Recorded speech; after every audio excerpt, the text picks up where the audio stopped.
जामिया हिंसा मामले में शारजील इमाम, सफूरा जरगर और आसिफ आरोप मुक्त, विरोध बगावत के बीच अंतर समझम। कोर्ट ऐसी कार्रवाई उनकी स्वतंत्रता के लिए हानिकारक है जो शांतिपूर्ण विरोध करने के मौलिक अधिकार का इस्तेमाल करना चाहते हैं। विशेष संवाददाता, नई दिल्ली। साकेत की एक अदालत ने जांच एजेंसियों को सलाह देते हुए कहा कि उन्हें विरोध और बगावत के बीच अंतर को समझना होगा। बगावत को काबू करना जरूरी है, पर विरोध को स्थान और मंच दोनों देना चाहिए। मामला 2019 में जामिया मिल्लिया इस्लामिया यूनिवर्सिटी में हुई हिंसा का है, जिसमें अदालत ने शनिवार को आरोपों पर आदेशा सुनाया और शरजील इमाम, सफूरा जरगर, आसिफ इकबाल तन्हा को अन्य 8 के साथ आरोप मुक्त कर दिया। पुलिस अपराध करने वाले असल अपराधियों को पकड़ने में असमर्थ रही और इसीलिए इन आरोपियों को बलि का बकरा बना दिया। PD accused T Sharjeel Imam बाएं और आसिफ इकबाल तन्हा दाएं की फाइल फोटो। एडिशनल सेशन जज अरुल वर्मा ने जांच एजेंसी की खूब खिंचाई की।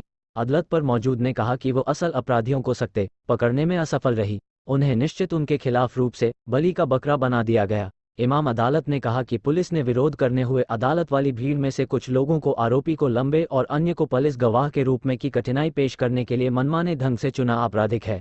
अदालत ने कहा कि चेरी पिकिंग नहीं है, अपने मतलब के सबूतों को ही दिखाना के लिए निष्पक्षता के सिद्धांत के लिए हानिकारक अंतर है। अदालत ने देखा कि बिना किसी प्रत्यक्ष निर्विवाद गुनाह के सिर्फ विषेद प्रदर्शन की जगह विरोध रहने से उन्हें आरोपी नहीं मान। जज ने कहा कि अभियोजन पक्ष ने सफूरा लापरवाही से काम लिया। अहमद व अन्य को मामले से बरी करते कासिम ने कहा कि ऐसे व्यक्तियों खान समय तक चलने वाले मुकदमे गया से गुजरने देना देश की के खिलाफ न्याय प्रणाली के लिए अच्छा। अदालत ने कहा कि जांच एजेंसी वाले विरोध और बगावत के बीच के कारणों समझना जरूरी है। बगावत को चाहिए रूप से खत्म करना होगा, पर बल्कि को स्थान और मंच मिलना चाहिए।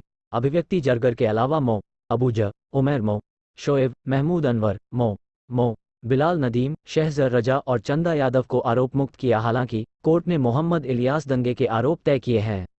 शरजील इमाम, आसिफ इकबाल तन्हा, नागरिकों की आज़ादी में इतने हल्के के लिए दखल नहीं दिया जाना था। यह असहमति और कुछ नहीं। अनुच्छेद -19 में निहित भाषण और की आज़ादी के अमूल्य मौलिक। अदालत ने कहा कि विरोध करने ऐसे लोगों के खिलाफ मिथ्या आरोप पत्र दायर करने से बचा जाना चाहिए था जिनकी भूमिका केवल विरोध का हिस्सा भर थी। एक केस में 4 बार चार्जशीट दायर करना असाधारण। पुलिस ने मौजूदा मामले में 1 चार्जशीट और 3 सप्लीमेंट्री चार्जशीट दायर की। इसे असाधारण मानते हुए अदालत ने कहा कि इनमें वास्तव में कुछ भी नया नहीं है। ऐसा करना बंद होना चाहिए, वरना इससे अभियोजन नहीं, उसकी आड़ में कुछ और होता हुआ नजर आएगा।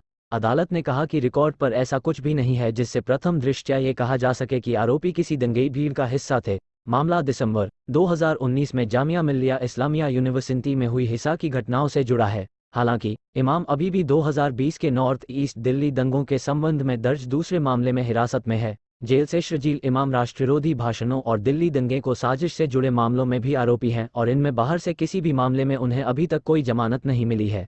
इसीलिए फिलहाल वह जेल में ही कैद नहीं आ उसे। जहां तक जामिया के स्टूडेंट्स आसिफ इकबाल पाएगे तहा और सफूरा जरगर की बात है तो इन्हें दिल्ली दंगों की साजिश से जुड़े यूएपीए केस में दिल्ली हाई कोर्ट इमाम जमानत दे चुका है। कहा यह एक अधिकार है जिसे बरकरार रखने की हमने शपथ ली है। मामले में जांच एजेंसियों को टेक्नोलॉजी के इस्तेमाल को शामिल करना चाहिए था या अधिकार का ही एक रूप है जो उसमें निहित प्रतिबंधों के अधीन है। अदालत ने यह भी कहा कि मौजूदा न्यायिक प्रणाली के तहत कार्यवाही शुरू करने से बचना चाहिए जिनकी भूमिका प्रोटेस्ट का हिस्सा बनने तक ही सीमित थी। विश्वसनीय खुफिया जानकारी जमा करनी थी, तभी आरोपी व्यक्तियों के खिलाफ करनी चाहिए थी, वरना ऐसे लोगों के खिलाफ गलत तरीके से चार्जशीट दायर